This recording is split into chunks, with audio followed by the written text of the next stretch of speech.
Em nome do Pai, do Filho, do Espírito Santo. Amém. Ave Maria, cheia de graça, o Senhor é convosco. Bendita sois vós entre as mulheres, e bendito é o fruto do vosso ventre, Jesus. Santa Maria, Mãe de Deus, rogai por nós, pecadores, agora e na hora de nossa morte. Amém. São José, rogai por nós. São Felipe Neri, rogai por nós. Santa Teresa de Jesus, rogai por nós. Santa Edviges, rogai por nós. Nossa Senhora de Fátima, rogai por nós. Em nome do Pai, do Filho, do Espírito Santo. Amém. Bom dia a todos. Estamos aqui lendo a biografia de Santa Teresa de Jesus, escrita pelo William Thomas Walsh. Estamos na página 286. A primitiva regra fora elaborada de modo a permitir a aqueles que desejassem seguir os conselhos de perfeição de Cristo que o fizessem à letra, com a menor intromissão possível da sua própria natureza humana, dos amigos e parentes e do mundo exterior em geral. Por conseguinte, Teresa decretou que jamais pessoa alguma podia ver uma monja sem o véu, exceto o pai, a mãe ou a irmã, e para algum fim honesto, como a edificação ou o bem-estar da ordem. E, inclusivamente, deveria estar sempre presente, nesses momentos, uma terceira pessoa. A prioresa guardava as chaves da grade e da porta, e ninguém poderia sair nem entrar sem sua permissão. Quando era necessário que um sacerdote ou um médico visitassem uma freira adoentada, o visitante era conduzido por duas pessoas até a porta da cela. Ninguém podia falar-lhe, nem ele podia falar com ninguém, exceto a doente. E quando passava através do convento, era precedido por uma freira ou por uma irmã leiga, que ia tocando a campainha para avisar que havia um estranho em casa.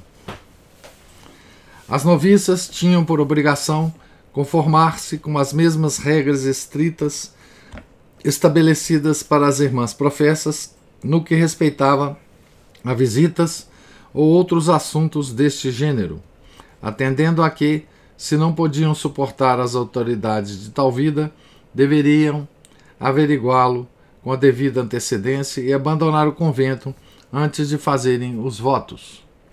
Nenhum membro da comunidade podia possuir, fosse o que fosse, em propriedade. Se uma freira chegava a ter especial afeto por algo material, por um livro ou mesmo pela própria cela vazia, a prioresa devia exigir-lhe que o deixasse antes que pudesse prejudicar o absoluto desprendimento que devia constituir o ponto de partida para a vida de contemplação.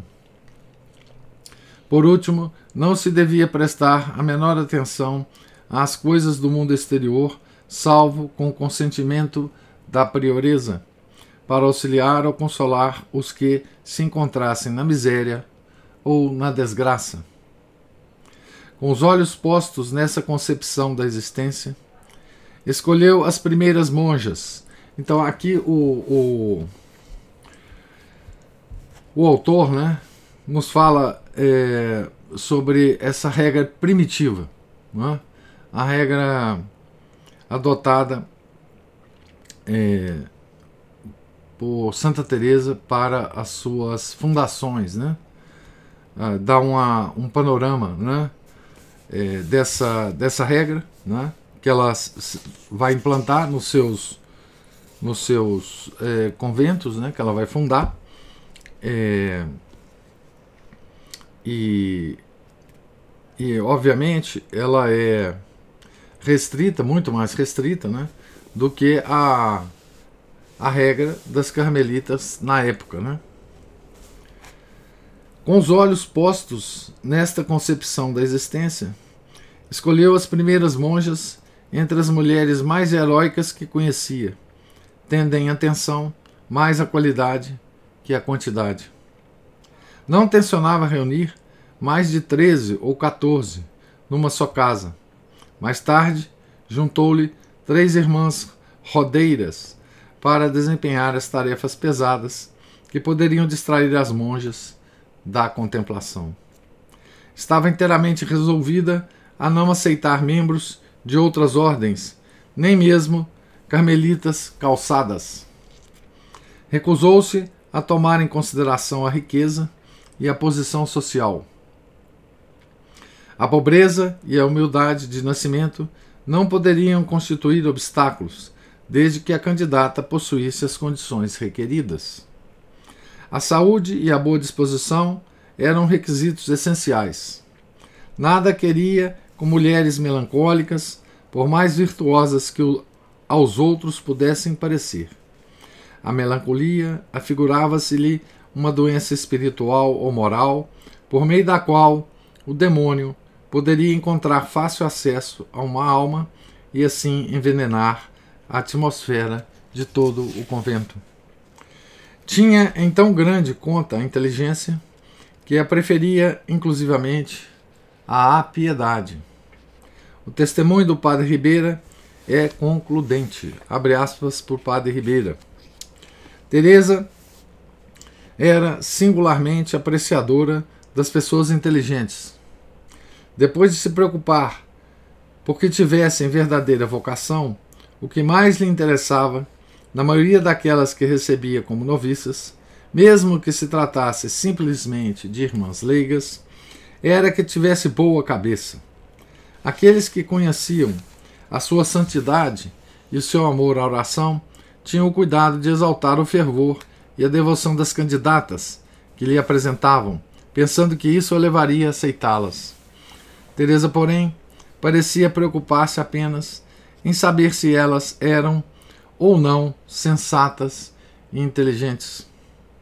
Eu próprio tive ocasião de verificar isso e, grandemente surpreendido, perguntei-lhe a razão. Ela respondeu: Padre, Nosso Senhor dar-lhe-á a devoção quando aqui entrarem, e nós as ensinaremos a rezar. Quanto àquelas que têm hábitos de oração, muitas vezes acontece termos de as ensinar a esquecer tudo quanto aprenderam. Mas no que respeita à inteligência, não é coisa que se lhes possa dar. Além disso, uma freira devota, mas sem entendimento, apenas poderá ser útil a si própria, enquanto uma inteligente, posso colocá-la à frente da casa e confiar-lhe qualquer dos cargos. Foi o que Santa Teresa respondeu ao padre Ribeira, né? O primeiro biógrafo dela, fecha aspas. Foi provavelmente bom que Teresa não tivesse encontrado mais do que 4 mulheres que pareciam reunir os requisitos exigidos. O segredo era tão importante que, inclusive, manteve Dona Guiomar afastada da casa durante aqueles dias, porque era mulher muito conhecida na vizinhança e poderia despertar suspeitas. Entretanto, à medida que se aproximava o grande dia, os trabalhadores mostravam-se desesperadoramente lentos na execução das obras no interior da casa, enquanto Juan de Ovalle continuava tão doente que não se sabia quando poderia levantar-se. E contado, não era possível inaugurar a casa senão quando estivesse pronta. Teresa, vivia num constante temor de ter de regressar à encarnação antes de fundar o mosteiro. Ao aproximar-se a véspera do dia de São Bartolomeu, espalhou-se na vizinhança o rumor de que se preparava. Por sorte, a novidade parecia tão incrível, dadas as dimensões da casa, que o povo se recusou a acreditar. Assim, os carpinteiros terminaram seu trabalho, fizeram-se os hábitos, tudo, enfim, estava pronto, faltando apenas retirar dali o pobre Juan de Ovalle. Quase na véspera da festa, a febre abandonou-o e ele recuperou tão repentinamente a saúde que Teresa ficou convencida de que a enfermidade fora, sem dúvida, de origem sobrenatural. Enquanto Ovalle ia buscar a mulher e os filhos para assistirem à cerimônia, os restantes amigos da fundadora davam-se conta de que tinha chegado a hora. Teresa, que durante vários dias tinha dormido pouco ou quase nada, passou toda a noite de 23 de agosto a preparar a pequena capela, arranjando e tomando a arranjar o altar para o divino hóspede que não tardaria a entrar na casa. Pensando em tudo, receosa agora e logo confiante, observando pessoalmente os últimos preparativos, tal como um bom comandante. Dentre os cuidados finais, não foi pequena preocupação a aquisição desse inseparável auxiliar da vida conventual que é o sino. Se chegou a comprá-lo com algumas das poupanças blancas. Aqui tem uma nota falando branca, moeda de valor inferior ao atual centavo norte-americano. Então, se chegou a comprá-lo com algumas das poucas blancas que lhe haviam passado pelas mãos, ou se lhe deu alguma alma caritativa, não é coisa que se tenha posto muito a claro. O certo é que ele estava lá, suspenso na parede junto da porta, pronto a erguer, através da ávila sonolenta, a sua voz matinal quando a dona lhe ordenasse. Era ainda escuro na madrugada do dia 24 de agosto, quando o pequeno exército da Reforma se reuniu e começou a avançar de 2 em 2 e de 3 em 3 através dos campos ainda úmidos de orvalho e pelas ruelas estreitas e frescas da cidade. Além das 4 mulheres que iam ser recebidas, encontravam-se o mestre Daza, o santo cavalheiro, Juan de Ovalle, sua esposa e filhos, o padre Julián de Ávila, o padre Gonçalo de Aranda, a bela Isabel Ortega, Dona Guiomar de Ulloa e sua filha, e também 2 monjas da Encarnação, primas de Teresa, Dona Inês e Dona Ana de Tapia. A cerimônia começou imediatamente. Não viesse alguém interrompê-la no derradeiro momento. A Madre Teresa apresentou as 4 irmãs ao mestre Daza, que em nome do bispo lhes deu os hábitos, segundo o emocionante e antigo ritual da tomada de hábito a que a própria madre se submetera 27 anos antes. Depois, revestindo-se das sagradas vestes, iniciou a celebração da missa. Até que, enfim, o Santíssimo Sacramento estava entronizado sob aquele humilde teto, onde permaneceria através dos séculos.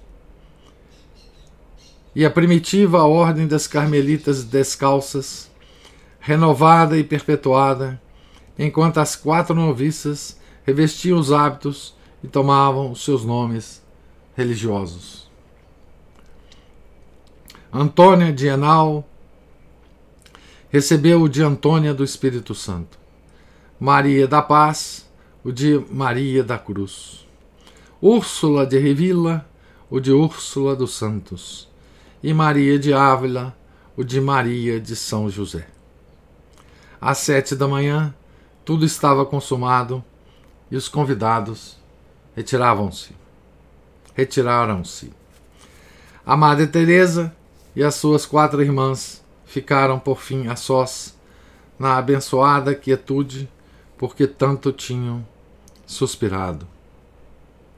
Todos os dissabores e sofrimentos dos últimos meses e anos se tinham desvanecido para sempre. As fervorosas preces de tantos dias e tantas noites estavam agora atendidas e satisfeitas. Abre aspas, no mundo tereis sofrimentos, mas tende confiança, eu venci o mundo. Fecha aspas. Foi um momento glorioso para Teresa. Prostrou-se de joelhos e abismou-se na oração, tão recolhida que só voltou a si 3 ou 4 horas depois. Então, aqui nesse capítulo, né, que nós acabamos de ler,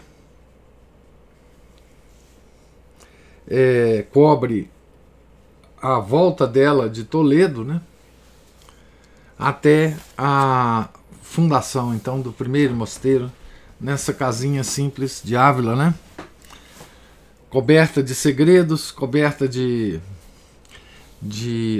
operação de despistamento, né, porque precisava ser assim, né, coberta de uma operação de quase que de guerra, né? Todo mundo pensando que a casa estava sendo reformada para abrigar, né, a família do cunhado dela com a sua irmã, né? Na verdade estava sendo feita um pequeno convento, né, pequeno mosteiro da ordem, então, que ela ia resgatar, né, com a regra primitiva da ordem das carmelitas, né, do Carmelo, tá certo? Então, essa foi a primeira fundação, né? Eu vou adentrar agora no próximo capítulo, Perseguição e Vitória. Era quase meio-dia quando Teresa desceu daquela realidade superior em que lhe era dado ver e sentir coisas que não estão ao alcance do homem neste pobre mundo de fadigas e lutas. Abre aspas. Ó meu Deus, que miserável vida esta! Não há alegria segura, nem coisa sem mudança. Ainda há pouco se me afigurava que não trocaria minha felicidade com ninguém deste mundo, e agora me atormenta a própria causa dela, que nem sei o que fazer de mim. Fecha aspas. Isso logo depois na manhã da fundação, né? Ante os seus olhos levantava-se o negro espírito da negação, o mesmo que havia tentado a Cristo no deserto, insinuando que tudo o que acabava de fazer era inútil, pior do que inútil. Não teria ela, porventura, incorrido em desobediência ao fundar um mosteiro sem uma ordem do seu padre provincial ou da sua ordem? Como iriam manter-se 4 freiras naquela casa?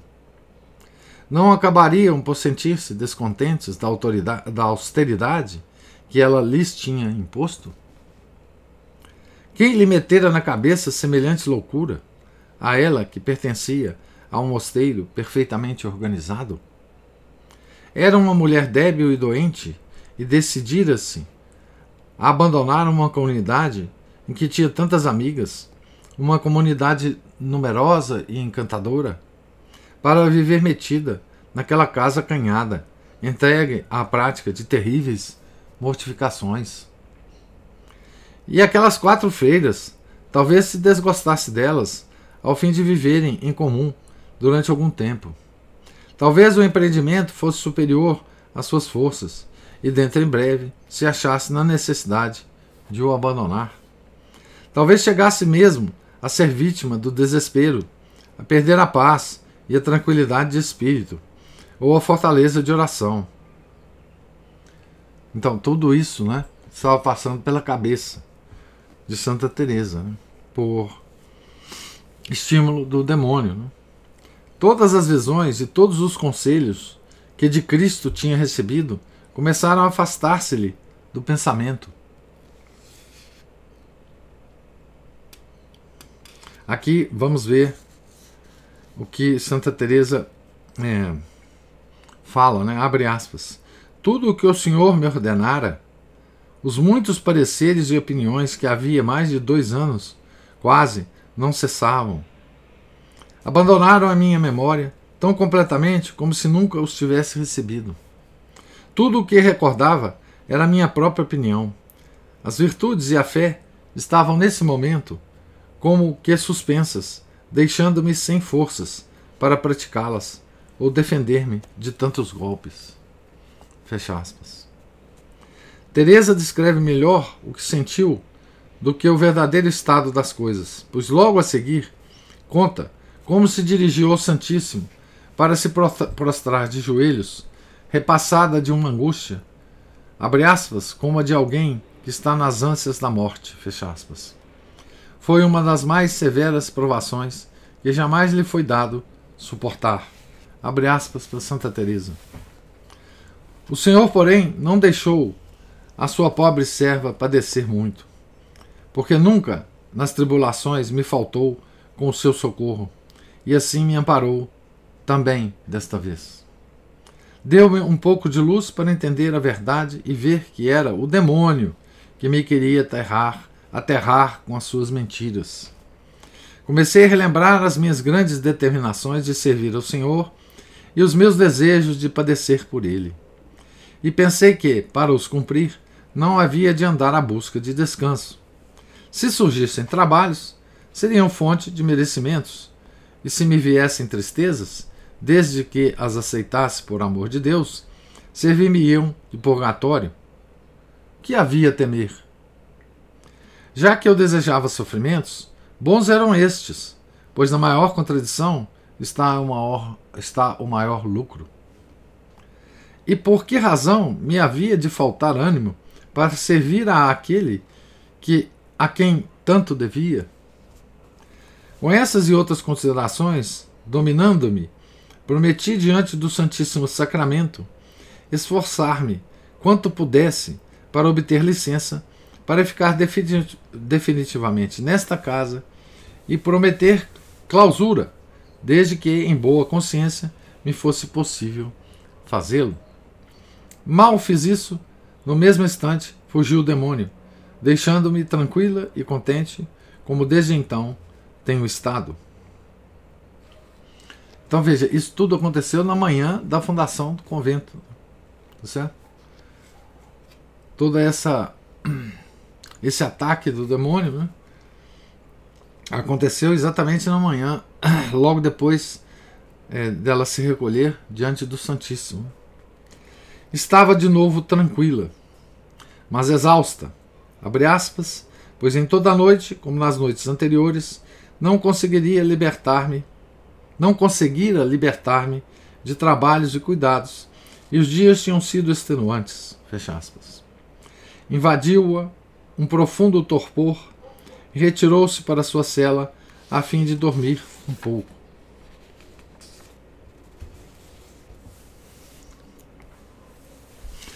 Naquele momento, deu-se conta de alguns ruídos desacostumados na cidade, como os de um motim ou desordem, gritos e correrias, e pouco depois soube que era tudo por causa de um mensageiro que chegara a correr do convento da Encarnação. O povo da cidade estava ao corrente do que sucedera em São José e andava verdadeiramente revoltado. Dizia-se aos quatro ventos que se arruinariam e cairiam na desgraça se não se pusesse cobro a semelhantes loucuras, e insistia-se na imediata supressão do pequeno convento. A Madre Superiora da Encarnação mandou dizer à irmã Teresa que a queria ver imediatamente. Levantando-se do pobre leito onde se propunha descansar um pouco, Teresa preparou-se para obedecer. Antes de sair, foi prostrar-se diante do altar do Santíssimo para implorar a Nossa Senhora, abre aspas, e a São José que a ajudassem a suportar todas as tribulações que a esperavam e, se possível, a fizessem regressar de novo ao seu convento, encomendando a Nossa Senhora as 4 irmãs que iriam ficar órfãs. Fecha aspas. Depois de nomear a mais velha, Úrsula dos Santos, superiora durante a sua ausência, saiu acompanhada pelo padre Julián de Ávila, murmurando, abre aspas, Senhor, essa casa não é minha, foi feita por vós. Agora que ninguém aguarda, guardai-a vós. Fecha aspas. Então aqui sai Teresa, né? Eu vou parar aqui a leitura e deixar o que ocorreu depois para amanhã a gente continuar a leitura aqui na página 294, né? Para ver o que vai acontecer agora com Teresa e com as freiras, né? As monjas no novo convento, né? Tá certo? Então, o que vimos aqui, né? Foi a fundação do convento com a regra primitiva, com a autorização do bispo, né? Com o breve do Papa, né? O padre Daza, mestre Daza, estava presente na inauguração do convento, né? Celebrou a missa, enfim, mas ela não tinha autorização. Então, ela tinha autorização do Papa e do Bispo, né? Mas não tinha autorização do padre provincial da Ordem das Carmelitas, né? Tá certo? Mas mesmo assim ela fez, né? E agora, como sempre ocorre, né? Vai haver uma discussão, digamos assim, jurídica, né? De aspecto jurídico, né?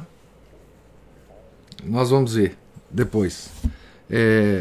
Ocorre então essa fundação. Ocorre na manhã da fundação, ela diante do Santíssimo, né? O ataque do demônio, né? E veja que o demônio apresenta a Santa Teresa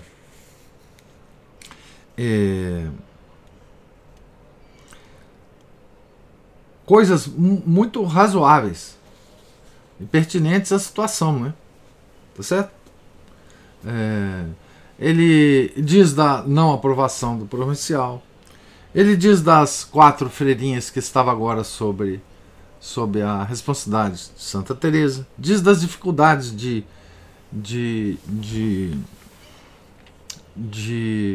manter o convento, não é?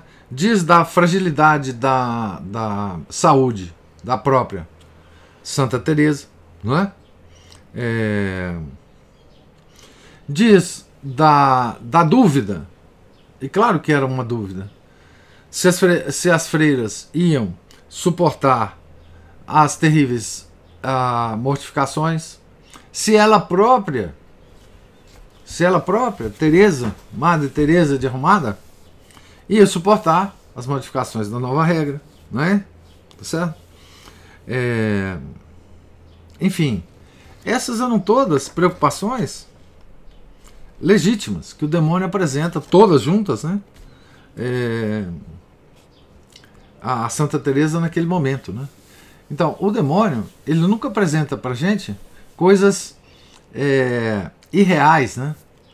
Ele sempre nos apresenta coisas reais para nos tentar, né? Tá certo? Então, se nós tal como ele apresentou a Cristo, né, no deserto, né? Coisas reais, né? Então,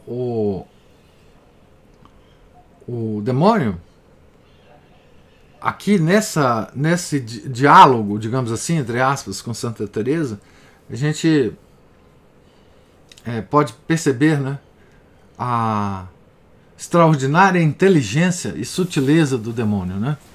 Então, o demônio entende muito bem, né, da psicologia humana, né?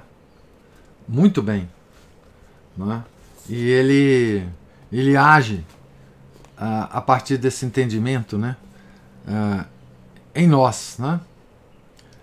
Dessa forma aqui, né, estimulando a imaginação e fazendo com que nós façamos a nós mesmos essas perguntas que ele nos apresenta, né? Certo? Esse raciocínio do demônio dentro da cabeça de Santa Teresa é uma coisa muito interessante aqui, e mais interessante ainda é a resposta que veio de Santa Teresa àquelas coisas reais que o demônio falou, né? Tá certo? Porque ela responde o seguinte: eu sei que vai ter dificuldades. Eu sei que tudo aquilo, né, que o demônio me falou pode ser que aconteça, mas o que está acontecendo? Eu estou sendo protegida por meu Senhor, né? Se surgir trabalhos, eu vou fazê-los, porque será fonte de merecimentos para mim, né? Se me vier tristezas, se eu as aceitar por amor a Deus, elas vão me servir de purgatório. Então, por que eu temeria essas coisas que o demônio me apresentou e que são realmente reais, factíveis, né? Então essa foi a resposta de Santa Teresa ao demônio, né? Então esse diálogo aqui, entre aspas, né, de Santa Teresa com o demônio, talvez seja a coisa mais interessante aqui da nossa leitura, né? Já no capítulo seguinte. Nós estamos então na página 294, no último parágrafo, e amanhã a gente começa retoma a leitura. Queria agora ouvir se houver as observações de vocês sobre o Márcio. Tudo bom? Tudo. Interessante isso aí, essa parte aí, é exatamente isso que o senhor falou, né? A questão do discernimento. Porque em toda decisão, até uma decisão mais simples, você precisa ter discernimento, né? Os mais importantes mais ainda, né? Então, se eu ver aí como é que são as coisas, nós temos aí nossa memória meio poluída de certas experiências passadas, nossa inteligência meio anuviada, nossa vontade enfraquecida, e o pior que o capiroto pode usar também, né? A nossa imaginação meio sensível, né? E essas sugestões muitas vezes vêm dele mesmo, do capiroto, ou das nossas fraquezas carnais mesmo, ou do pensamento mundano que se infiltra ali nos nossos processos de tomada de decisão. E a questão do discernimento é importantíssima, né? E é difícil também. Tanto é que tem gente que escreve sobre isso, e mesmo escrevendo sobre isso, colocar em prática também não é muito fácil. Porque muita gente, às vezes a gente está premido naquele momento ali, justamente por tanta aflição, que a gente consegue pensar menos ainda com clareza. E até hoje, antes da leitura de hoje, eu estava lendo um livrinho interessante, foi escrito por São João Bosco, que é o Devoto do Anjo da Guarda. Então, um dos capítulos, ele até citava, inclusive, uma religiosa que teve muitas dificuldades, mas que ela sempre recorria até o próprio Anjo da Guarda para ajudar a resolver os problemas e ajudava a discernir. A gente tem que recorrer ao Anjo da Guarda, ao Espírito Santo, né, tudo que a gente puder, para a gente ajudar a indicar um caminho, né? E até mesmo, né, esse diálogo que o senhor falou da Santa Teresa aí, né, eu sei que terei sofrimentos, mas elas serão grande fonte de méritos. Me fez lembrar aquela oração do santo deste mês mesmo de outubro, né, que é São Francisco, né, aquela oração de houver erro, que leva a verdade, Isso. onde houver tristeza, que leva a alegria. Ou seja, se ele não sendo, pode ser não ser o caso de levar aos outros, mas responder assim, né, Ao demônio. na Ao própria mundo. vida, É. né, muitas vezes a gente tem essas dificuldades, a resposta que se pede é essa. E, né, em cada caso a gente tem que pensar e decidir e pedir para que Deus nos indique, de repente, alguma pessoa que pelas causas segundas nos possa dar um bom conselho também, né, pedir o nosso Senhor de bom conselho que nos envie os auxílios, né. Mas aposto que muitos de nós aqui, para começar algum negócio, mudar de emprego, de profissão, se casar, sei lá, já deve ter passado por isso também, né? Sim. Então era isso que eu ia colocar. Mas não é nada fácil mesmo, não. E as tentações em contrário, os pensamentos negativos sempre tem. E aquela coisa, né? Sem Deus, tem um salmo que fala isso. Né? Se as pessoas não edificarem sem Deus, aquilo em vão. Eu não me lembro o número dele, é 150 e tantos, sei lá, por aí. Não, 150 e tantos não, porque tem 150, 130 e tantos, sei lá, um número alto. É aquele negócio da casa na areia, né? Também, exatamente, não tinha pensado nisso. Exatamente. Vou ter que edificar num terreno firme, né, que a rocha quer Deus. Mas era isso. Obrigado. Não, muito bom mesmo. Você lembrou do Anjo da Guarda, né? O Anjo da Guarda digamos assim, é o mais próximo de nós, né? Nós devemos sempre lembrar dele, né? O Anjo da Guarda, a gente pode pedir para ele mover as causas segundas também, né? Porque ele, através de Deus, ele move as causas segundas para nós, né? Então, assim, o Anjo da Guarda é um anjo, né? Poderosíssimo, que está ao nosso lado, né? Nos seguindo, e nós podemos dialogar permanentemente com ele, né? Às vezes a gente esquece disso, né? Mas é um ser poderosíssimo que haja em nosso benefício, né? Em nome de Deus, em nosso benefício, né? Então, muitas das causas segundas movidas por Deus na nossa vida são movidas pelo nosso anjo da guarda, mesmo que a gente não perceba e nem peça a ele, né? Isso, né? Isso já é tarefa que ele executa em nome de Deus, né? Mas nós temos um contato privilegiado com o nosso anjo, né? Então isso é engraçado, né? Essa devoção ao anjo da guarda, ela existe em algumas comunidades, né? Mas de um modo geral ela é esquecida por nós católicos, né? É um companheiro que Deus nos deu, né, permanente na nossa vida. Ele só não vai nos abandonar, né? Se a gente for para o inferno, obviamente, ou quando a gente entrar no céu, né? Porque no purgatório ele fica com a gente, né? Então veja, é um companheirão, né? Um companheirão da gente. Então pedir a proteção do nosso anjo da guarda é sempre muito importante. É muito importante a gente ensinar também para as crianças, né? Pedir ao anjo da guarda, né? Para tudo, né?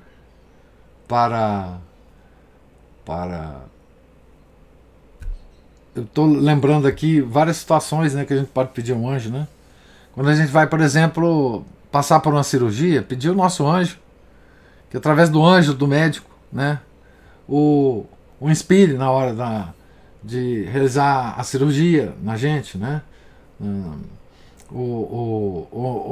Em pessoas que a gente conhece, enfim, não, numa entrevista que seja importante para nós, sairmos bem, né? Pedir a Ele que nos inspire, né?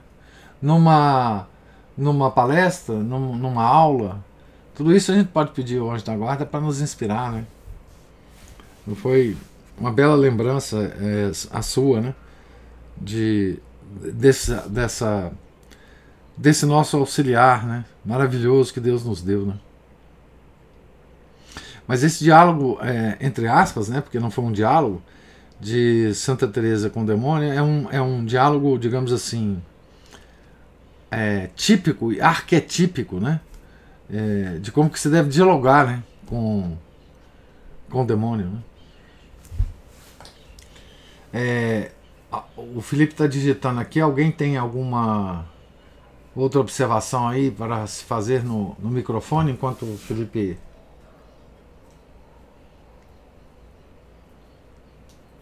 digita?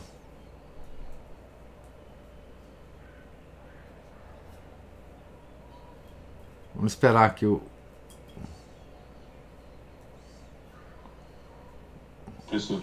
Oi. Desculpa, já colocou lá. Tenho pedido ao meu anjo da guarda ajuda na minha atividade profissional. Isso mesmo, Felipe. É isso. O anjo da guarda, ele pode nos ajudar em todas as atividades em que nós nos envolvemos, né? Certo? Até na oração, até na adoração do Santíssimo, até na missa, em todas as atividades, né? Você, enfim, lembrar do seu anjo da guarda, que ele está do seu lado, né? E pedir a ele que de alguma forma, por exemplo, te faça fazer uma adoração mais ao agrado de Deus, te faça assistir uma missa mais perfeitamente, te leve à comunhão mais perfeitamente, né? Ele está te acompanhando em todos os lugares, né? Evite que você vá em alguns lugares não... O Felipe está falando, hoje fui alertado sobre a importância das ejaculatórias. Ah, pois é. É uma prática, né, da igreja sempre, né? As ejaculatórias, Felipe, elas tiveram origem, se não me engano, o Márcio pode me corrigir aí, em versículos dos Salmos, que as pessoas sabiam de cor, né? E elas repetiam esses versículos ao longo do dia, né? Então, assim, e hoje existem muitas ejaculatórias para além dos salmos, né? E muitas ejaculatórias, a prática de ejaculatória, associada a ela, tem muitas indulgências, né? Então, as ejaculatórias, elas vêm dos versículos dos salmos. Se não me engano, foi a origem, inclusive, inicial das ejaculatórias, né? E depois enriquecidas com o advento de Nosso Senhor, né? Por outras ejaculatórias para além dos salmos, né? Mas o Santo Afonso, por exemplo, ele ao longo das obras dele, ele sugere muitas ejaculatórias provenientes dos salmos, né? Que a salmodia, os salmos, né, é a grande oração diária da igreja através do breviário, né? Aqui você fala, o Senhor não nos deixa de lembrar isso, mas sabe como é? A ficha cai na hora que Deus quer. Escreve São Francisco de Sales que suprem a falta de todas as outras orações, mas que todas as outras orações não podem suprir a falta dos ejaculatórios. Pois é, as ejaculatórias, e são orações muito breves, né? Que você pode fazer ao longo do dia. Qualquer coisa que você esteja fazendo, elas não vão atrapalhar, né? E é uma forma o São Francisco de Sales fala muito de ejaculatórias, você tem razão. E é uma oração que você não gasta tempo, né? E você sempre está lembrando, né? Quando você faz, você sempre está lembrando de Deus, né? Tal como o Ângelus, né? Que você pode, quer dizer, que a igreja te oferece, né, para rezar às 6 horas, ao meio-dia e às 18 horas, né? Que é uma ejaculatória mais extensa, vamos dizer assim, né? Mas enfim, é uma beleza, né? O conjunto de ejaculatórias. E as ejaculatórias, elas você pode, lendo, por exemplo, Salmos, se interessar por um versículo e transformar aquilo em sua ejaculatória, né? Na que te toca mais, né? Na que tem mais relação com o que você está vivendo na situação, ou naquela época, ou num período da sua vida, né? Você pode ter preferências por ejaculatórias que tem mais a ver com você, né? Essa é a liberdade que nós temos, né? Mas enfim, muito bem lembrado, né?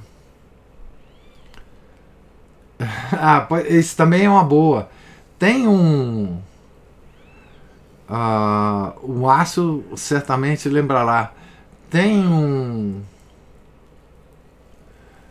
deve ter algum tipo de compilação de ejaculatórios comuns. Eu já vi isso em algum lugar, mas não lembro mais onde. Um registro de ejaculatórios. Talvez em algum devocional que eu já vi, mas enfim. Agora eu não estou lembrado. Mas essa do bloco de notas é legal também. Mas o Márcio queria falar uma coisa aí. Professor, diga. Vamos por partes então. Interessante essa medida que o Felipe tomou aí. Como sempre, né, o Felipe é nota 10. Eu tenho, uma vez eu imprimi também, eu tinha umas 2 ou 3 páginas já quase cheias delas, uma coisa pequenininha. Tem um livretinho que também eu tenho que achar. Meus livretinhos aqui, cheio também de regulatório. E essa do Salmos que você falou é interessante, é isso mesmo, porque os Salmos ele tem, por exemplo, a pessoa vai recitar os Salmos, mas tem sempre uma ejaculatóriazinha ali, ela vai chamar a atenção da gente.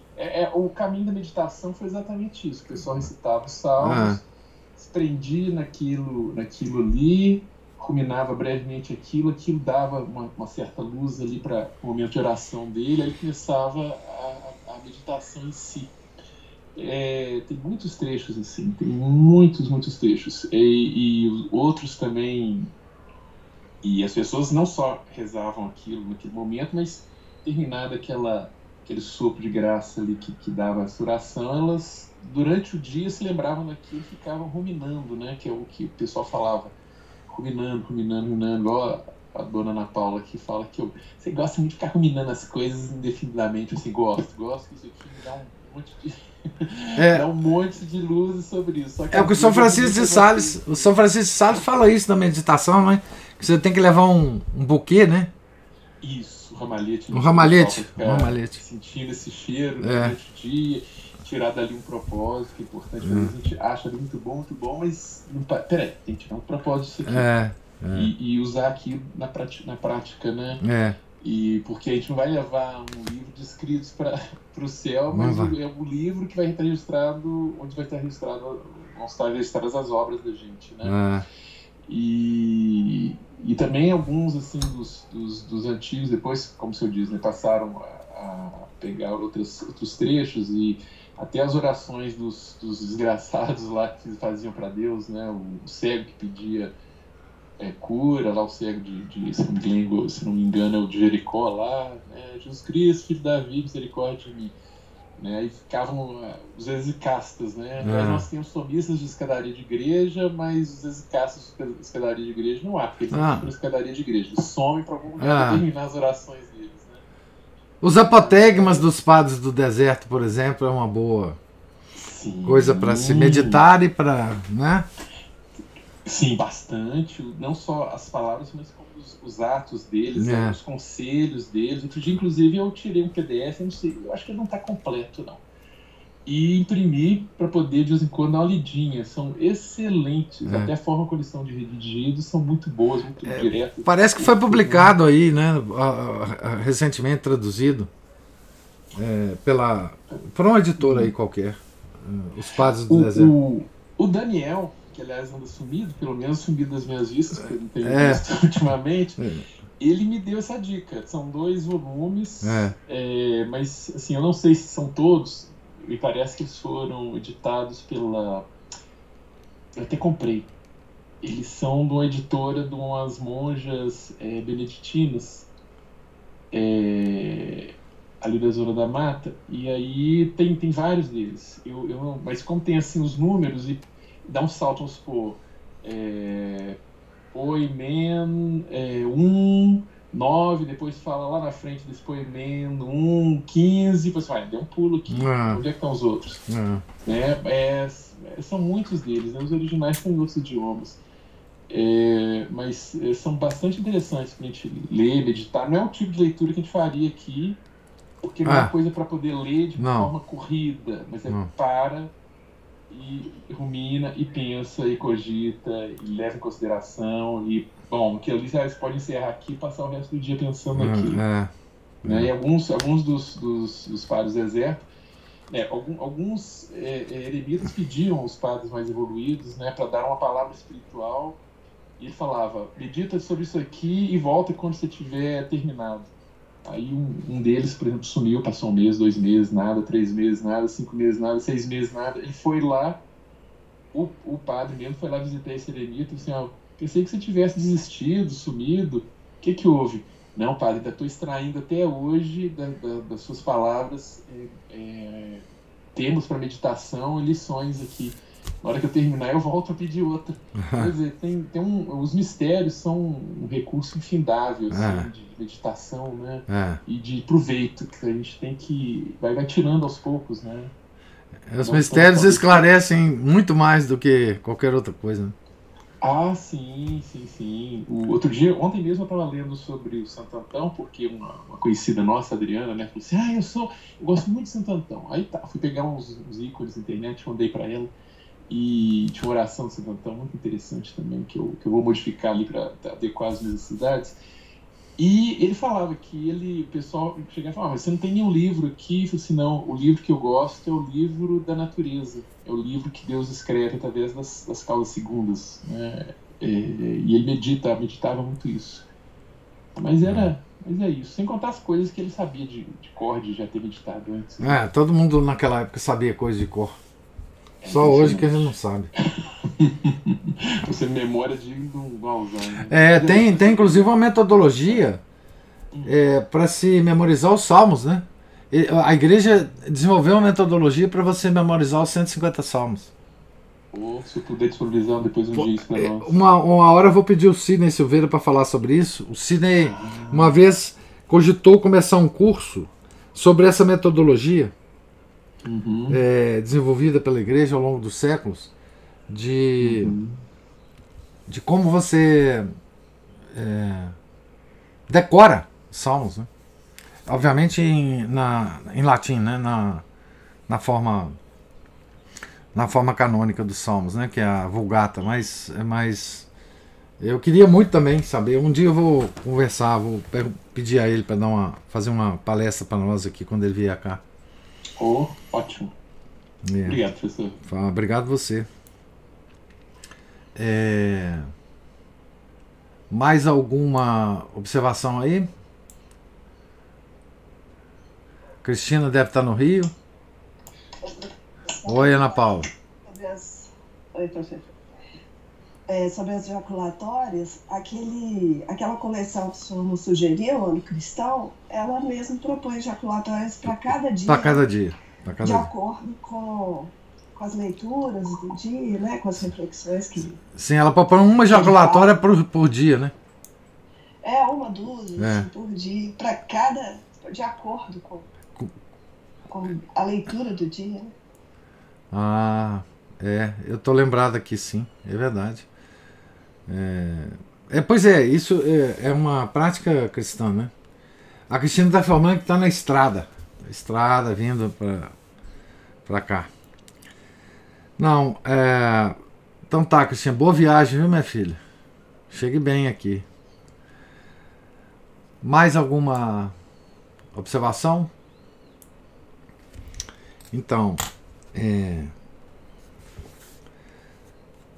Deus lhes pague a presença, a paciência, os comentários. Só lembrando, estamos na página 294 da biografia Santa Teresa. Tenham todos um santo dia, fiquem com Deus. Em nome do Pai, do Filho e do Espírito Santo. Amém. Ave Maria, cheia de graça, o Senhor é convosco. Bendita sois vós entre as mulheres, e bendito é o fruto do vosso ventre, Jesus. Santa Maria, Mãe de Deus, rogai por nós, pecadores, agora e na hora de nossa morte. Amém. São José, rogai por nós. São Felipe Neri, rogai por nós. Santa Edvígios, rogai por nós. Santa Teresa d'Ávila, rogai por nós. Nossa Senhora de Fátima, rogai por nós. Em nome do Pai, do Filho, do Espírito Santo. Amém.